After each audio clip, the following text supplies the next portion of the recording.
Welcome to the Explainer. Today, we're strapping in and hooking directly into what I can really only describe as a massive cosmic financial reactor. We're going to explore how visionary companies are literally taking the raw, volatile scarcity of crude Bitcoin and, get this, transforming it into pure, stable, high-yield digital kerosene. If you want to understand the mechanics behind the single largest disruption to global finance we've ever seen, well, you're in exactly the right place. Okay, let's dive into this by contrasting two very different ways to travel. Imagine you have a choice, right? You can strap yourself into an F-16 fighter jet, or maybe a literal rocket ship. Now, it's incredibly fast, it goes higher than anything else, but you're going to be pulling heavy G-forces, your stomach's going to drop, and you might just want to throw up along the way. That's kind of like holding raw Bitcoin. Or, as an alternative, you can board a modern, wide-body passenger jet, like a 777. You still reach your destination, you still fly incredibly high, but you get to sip your coffee in a comfortable seat with an incredibly smooth ride. That passenger jet, that's what the market calls digital credit, and it's completely changing the game. Section 1. Raw Economic Energy. Before we can truly understand this refined fuel, we absolutely have to view Bitcoin as pure economic energy. Specifically, we're talking about 3,353 gigajoules per coin. Think about the US dollar for a second. Because of inflation and money printing, the dollar has a half-life of roughly 10 years. That means every single decade, half of your purchasing power just leaks out. Gold, it has a half-life of maybe 36 years. But Bitcoin, as Michael Saylor has pointed out, it is a thermodynamically sound, closed energy system. There is no leak. There's zero lapse. The half-life of your wealth in Bitcoin is literally infinity.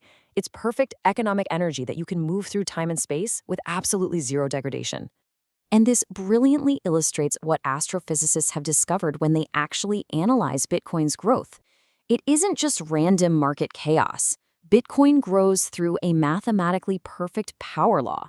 Just like the fundamental forces of nature, like gravity or how biological organisms scale up, or even how major cities organically expand, Bitcoin follows a predictable, nonlinear formula tied to time and adoption. It scales like an elephant compared to a mouse. It's immensely powerful, incredibly efficient, and it acts as this flawless, scientifically grounded foundation for money. Section 2, the volatility problem. So we have this perfect absolute scarcity, right? But there's a catch that keeps traditional capital totally sidelined. Bitcoin has massive volatility, historically hovering right around 40%.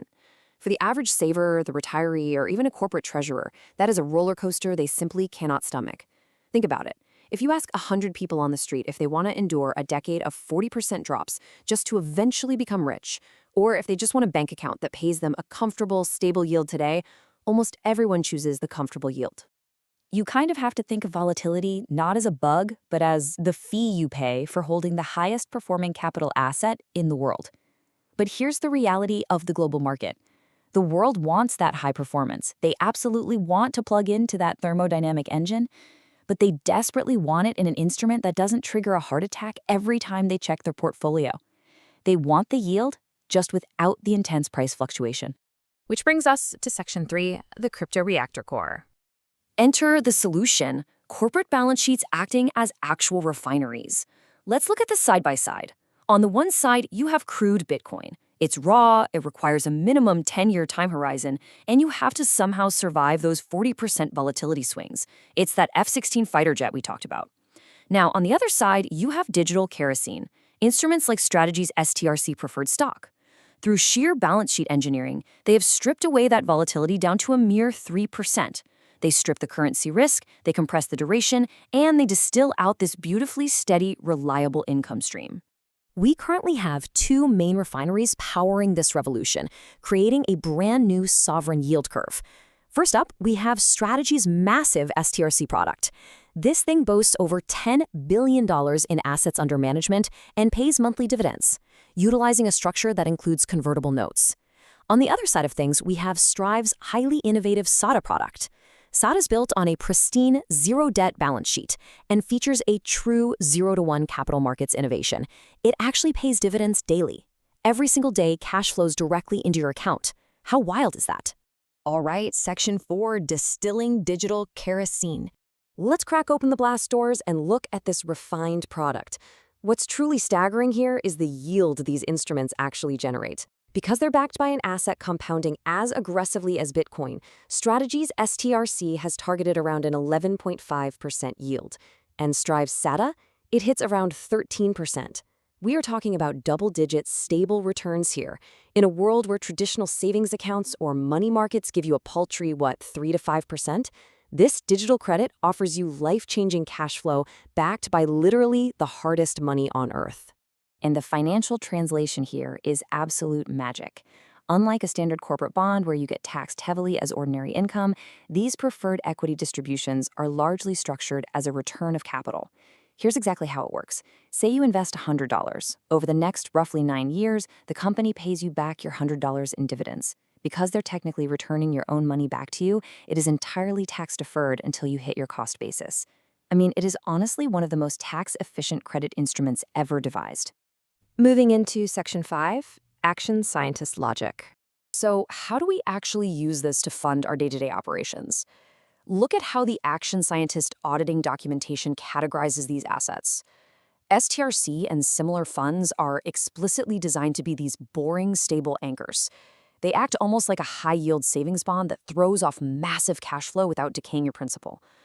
While some synthetic yield funds slowly bleed out their net asset value over time, digital credit products are engineered to hold their par value while pumping out an 8 to 11% return of capital. And this brilliantly illustrates exactly what you do with that cash flow. You implement what the documentation calls the plasma recycling loop. Here's the play. You hold that stable digital kerosene, your STRC or SATA. It generates that 8 to 10% tax-deferred yield, but instead of reinvesting it back into the credit, you automatically route those dividends away to buy pure spot Bitcoin ETFs like IBIT or FBTC, especially when there's a dip. By doing this mechanically, the audit shows you can sweep up around 200,000 free Satoshis every single year. Basically, you're using a perfectly stable asset to endlessly farm and accumulate volatile Bitcoin, entirely friction-free. Section 6, Disrupting $300 trillion. Let's zoom out to the macro level for a second. $300 trillion. That is the size of the global credit market. Right now, that massive ocean of capital is settling for maybe a 3.5% yield after taxes, constantly fighting the melting ice cube of fiat inflation. Well, that entire market is about to be swallowed by this new sovereign yield curve. Institutions, endowments, and eventually just regular bank accounts are going to wake up and realize they can get 3 times the yield with a mathematically superior backing. It's a total game changer. As the executives at Strategy have stated quite perfectly, digital credit is the kerosene of finance. By fixing the money at the base layer and stripping out that volatility, digital credit becomes this universal monetary fuel. In the future, this kerosene allows you to fund your daily life, your travel using currencies like Swiss francs, and your physical security through gold and silver, all while your core Bitcoin stack remains completely untouched and just compounds forever. To conclude, you now see the blueprint. You know the mechanics of the reactor, the difference between the rocket ship and the passenger jet, and the incredible power of tax-deferred digital kerosene. The math is frankly inevitable, and the shift is already happening right now. So the only real question left for you is, are you going to let your wealth suffocate in a system with a 10-year half-life, or will you plug into the thermodynamic wealth engine and let your energy compound infinitely? The choice is entirely yours.